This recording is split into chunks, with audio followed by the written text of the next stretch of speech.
Good morning and welcome to Morning Gospel Fuel with Mr. G. It is Friday, August 26th, the 21st week of Ordinary Time, and the feast day of Saint Teresa Ibar,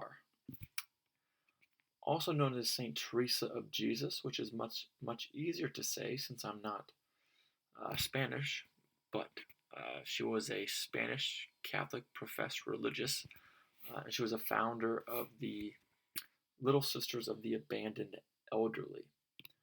So she had a special charism towards them. She was around in the 1800s, and she is a canonized saint in which she is the patron saint of the Little Sisters of the Abandoned Elderly, as mentioned, and people rejected by religious orders as well as the elderly people themselves, as the sun is setting down as we speak. Today's gospel is from Matthew chapter 25, verses 1 through 13. Let's begin in the name of the Father, Son, and Spirit. Amen. Then the kingdom of heaven will be like 10 virgins who took their lamps and went out to meet the bridegroom.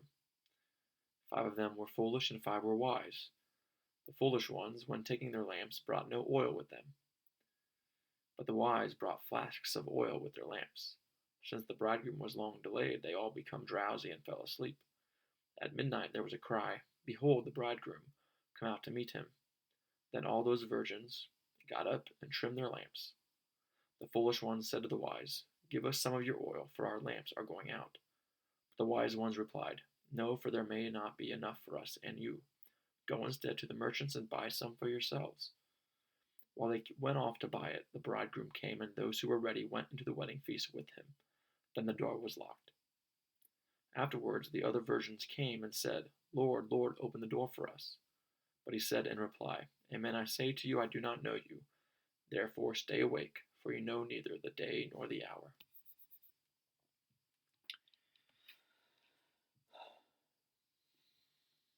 All right, this is interesting because,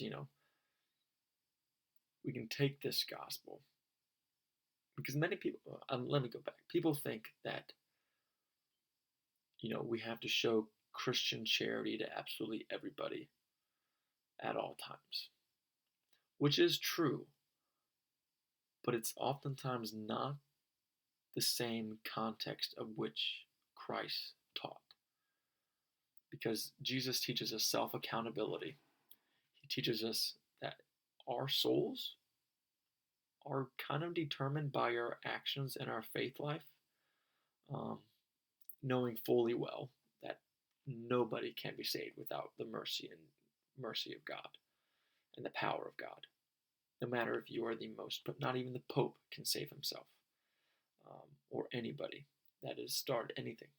It's all a gift of God's grace. However, what we do here on earth does matter, and Christ couldn't make that any more clear here.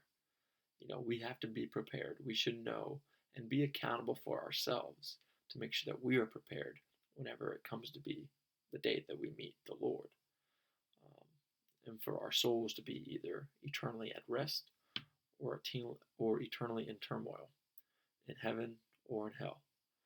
So we are called to be like the 5 wise virgins as opposed to the 5 foolish virgins.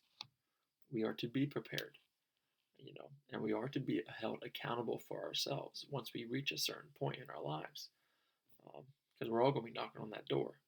But notice that even whenever the ones who were foolish were denied entrance into the wedding feast, the doorkeeper said to continue to stay awake, for you know neither the day nor the hour. So even though we are accountable for our lives, and we should be, that's part of maturity, that's part of independence, that's part of our own personal growth and journey.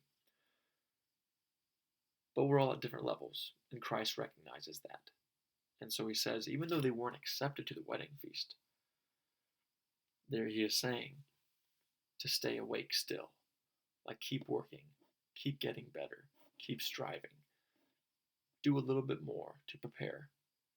This way, once the wedding feast of heaven is ready to welcome you, you are actually worthy of doing so. So we got to keep climbing that mountain each and every day. So how are you climbing your mountain to be better prepared for the day that you meet Lord at the top of it, knocking on heaven's door, begging for his mercy and love and grace to enter in to kingdom and paradise. Have a great day. God bless. Keep it real. In the Father, Son, and Spirit. Amen.